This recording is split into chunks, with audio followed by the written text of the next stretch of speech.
안녕하세요. 꼭 필요한 시니어 정보를 핵심만 간단하게 알려드리는 시니어 정보쇼입니다. 오늘은 50대 이상이라면 누구나 아셔야 할 중요한 건강 정보를 하나 소개해드리겠습니다. 이것을 2개월 이상 복용할 경우 인지 능력이 떨어질 뿐 아니라 치매 발병 위험이 크게 높아진다고 하는데요. 특히 오늘 소개해드리는 내용은 병원에서는 잘 알려주지 않는 내용이기 때문에 영상을 끝까지 시청하시고 주위 분들께도 많이 공유해 주시면 좋겠습니다. 50대 이상 시니어분들이 가장 무서워하는 병이 무엇일까요? 나이가 들면 다양한 병에 걸리기 마련이지만 그 중에서도 주변 사람들을 나도 모르게 힘들게 만드는 치매가 가장 무서울 수밖에 없는데요. 치매는 단순히 기억을 잃어버리는 병이 아닙니다. 치매에 걸리게 되면 기억을 잃을 뿐만 아니라 성격도 달라지고 감정도 달라지게 되는데요. 하루아침에 성격이 좋던 사람도 갑자기 욕을 하기도 하고 주변 사람들을 이유 없이 괴롭게 만들게 될 수 있기 때문에 환자 본인뿐만 아니라 가족까지 고통스럽게 만드는 병이라고 할 수 있습니다. 실제로 치매 환자가 있는 가족들의 인생은 고통 그 자체이기도 합니다. 치매 환자의 가족들이 당뇨병, 위궤양, 우울증 등 만성질환 환자가 많다는 사실은 이미 조사를 통해 밝혀지기도 했었죠. 뿐만 아니라 배우자가 치매인 노인은 그렇지 않은 노인에 비해 치매에 걸릴 위험이 약 2배이며 이는 부부의 생활 습관 때문임이 밝혀지기도 했습니다.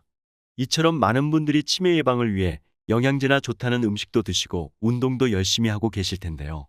나이가 들면 건강관리를 열심히 해도 여러 이유로 병원을 자주 찾게 됩니다. 하지만 이때 꼭 알아두셔야 할 점이 있는데요.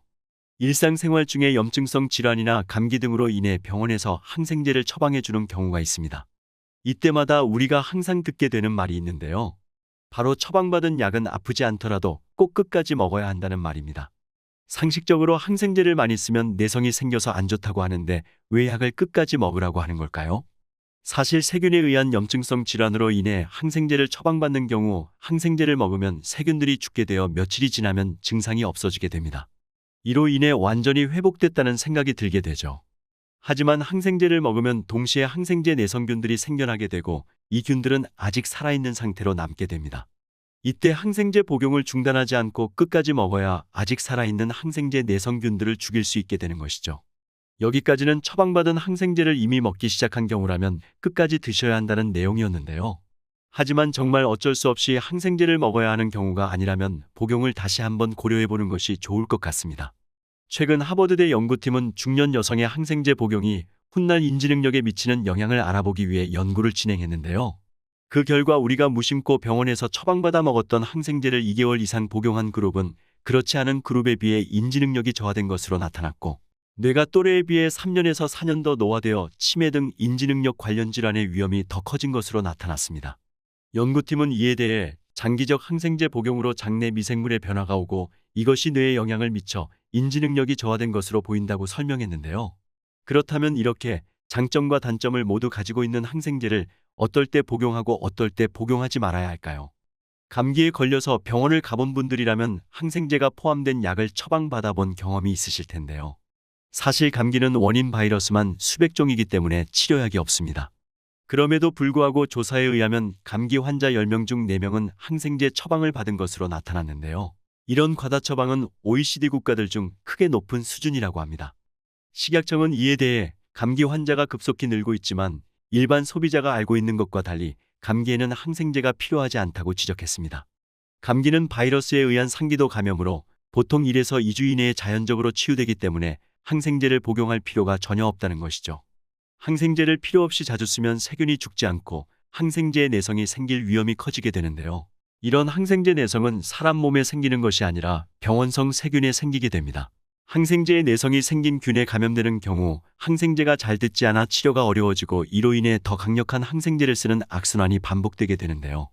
결국 이런 과정을 거쳐 어떤 항생제도 듣지 않는 슈퍼박테리아를 키울 수 있게 되기 때문에 항생제는 꼭 필요한 경우가 아니라면 복용에 신중을 기하셔야 합니다. 다만 항생제 복용이 꼭 필요한 경우도 있을 수 있는데요. 감기를 앓다가 세균성 폐렴, 기관지염, 부비동염 등 2차적 세균 감염이 발생한 경우 등이 항생제 복용이 필요할 수 있는 경우입니다. 항생제를 복용할 때에는 반드시 마음대로 먹기보다는 의사가 처방한 경우로 한정하는 것이 좋습니다. 또한 너무 사소한 증상에도 임의로 먹었다가 더욱 균을 강화하고 상황이 악화될 수 있기 때문에 이 경우에는 의사가 지시한 방법 및 기간 등을 지켜야 하며 개인에게 맞추어 진단되기 때문에 다른 사람과 나눠 복용하지 말아야 합니다. 개인위생과 예방접종 등을 실천하는 것도 좋으며 남은 항생제들은 따로 집에 두기보다는 반드시 보건소나 약국 등에 가져가 폐기하는 것이 좋습니다. 개구리를 뜨거운 물속에 넣으면 바로 뛰쳐나오죠. 그러나 물속에 개구리를 넣고 온도를 조금씩 올리면 뛰쳐나오지 않다가 결국 물이 끓으면 죽게 됩니다. 무엇이 개구리를 죽게 만들었을까요? 바로 뛰쳐나갈 때를 놓쳐서입니다. 이렇게 항생제 내성 문제도 지금 당장은 눈에 보이지 않지만 다음 세대에는 돌이킬 수 없는 재앙이 될 수 있습니다. 매년 70만 명이 항생제 내성균으로 죽어가고 있으며 어떠한 조치도 없다면 2050년에는 1000만 명이 사망할 것이라고 합니다. 오늘은 항생제 복용을 신중히 고려해야 하는 이유에 대해서 알아보았습니다. 오늘 내용 도움이 되셨나요? 도움이 되셨다면 이 영상을 주위 분들에게도 널리 공유해 주시고요. 저는 다음 시간에 시니어분들에게 더욱더 유익한 내용으로 찾아오겠습니다. 오늘도 끝까지 시청해 주셔서 감사합니다.